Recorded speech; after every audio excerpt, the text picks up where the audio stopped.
So some of you have been seeing a lot of my posts on Facebook recently, and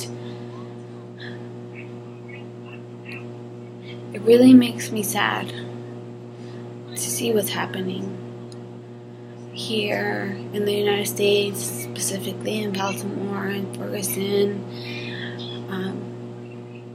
mostly in Mexico, because that's where I was born. And even though I haven't been back for almost 20 years, I stick right beside you guys, right beside every single fight that you guys are going through. I may not look colored to you. I may not look like the identified colored person that people talk in the media, but I am a natural Mexican born human being. And with that, I've been through a lot. My family has been through a lot. And for those who say the race card doesn't matter, that this race card is overplayed, please tell me the time that you have been through such a hard time. Because you have not been there when my aunt was, taken by ICE and her kids were left to suffer by themselves without their mother until my family came and separated them and took them under their wings to help them and protect them and know that they were safe. This is why I feel for Baltimore. This is why I feel for the people out there fighting constantly since day one. There is no excuse why the police should be shooting and should be putting any kind of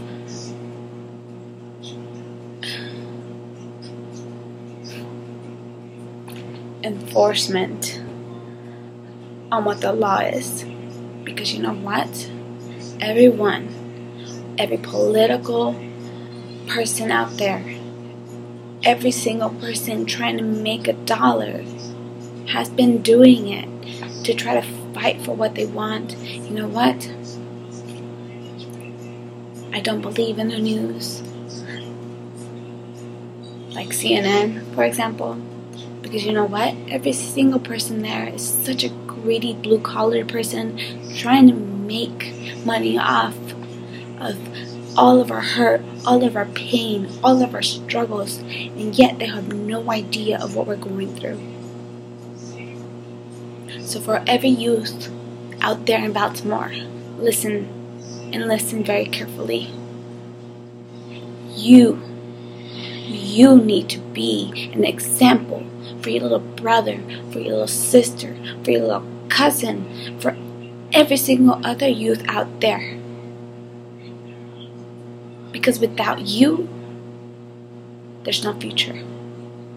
We, your parents, your aunts, your uncles, the United States of America, look and point at you, the youth, to be an answer of our future.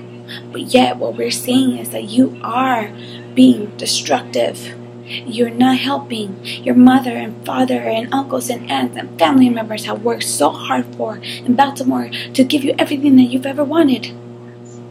It might not be the perfect and the most elegant thing that you could have ever dreamed of. I crossed the border at 7.5 years old. I was brought here without my grandmother knowing. Actually, my mother not knowing. Excuse me. She did not tell my mother. And when I came here, I came and I worked at 7.5 years old. Tell me when you started working at 7.5 years old. Then you tell me how hard and that struggle is. But either way, I still understand. I still understand because you know what? As colored people, as people from backgrounds that they're not educated that don't have that support system that we need. I understand what your frustrations are. I want to scream and shout, and I want to fight, and I want to protest, and I want to go and ride the bus and fly out there, whatever I need to do to be in Baltimore right now, with you guys right now. But I'm not going to do that. I'm going to educate others. I'm going to inform others. I'm going to be that voice outside of Baltimore and let you know that we're all here for you. For you. So youth, listen up. Raise your voice by being the strong and willed people that you are. Without the violence. Your city is suffering. Do you know that? It's suffering. By the end of the week, what are you going to accomplish? Nothing. When you get home, are you going to have food to eat? Are you going to have a hospital to stay in? Are you going to have police or anybody backing you up? I get it. I get it. The police and everyone that is in that system has been corrupt. I have family members in Mexico who are being told that they cannot sell their mangoes to anyone, even if they rot. They cannot eat them. Tell me when your family has been told that. Tell me when your family has suffered through that much suffering. I believe in you, the youth. You are the voice to everything in the future. And I believe in you so much because I see the power and the passion and the cries. And the only way you know is violence. That's not the answer. It's not. Your parents, your aunts, your uncles, everyone has worked so hard to at least try to keep everyone afloat. You in Baltimore, in Arizona, you have no idea how hard we can have it. Even people who are colored, African American, Mexican, whites who look brown, are being attacked on a daily basis. And do you think we go and protest with a violent reaction? No. We do this with peace. And with peace comes more. And I understand. Martin Luther King fought very bravely and he died for all of you. Just like Cesar Chavez fought for us, for the farmers. And you think that Cesar Chavez will be the one to be like, it's okay to be violent? No. He never was. And he would have never been. So please listen up, youth. Go home. Be with your mother. Be with your father.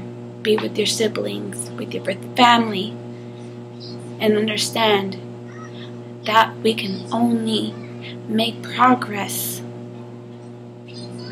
with adults standing up for what is right for their kids and for the family.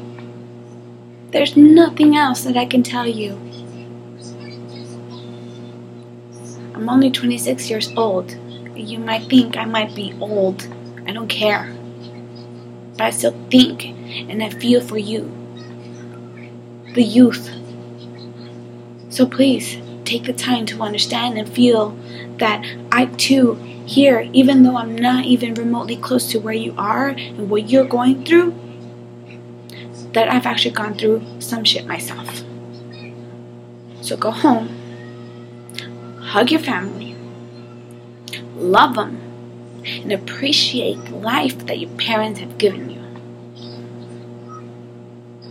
Understand others before you judge them.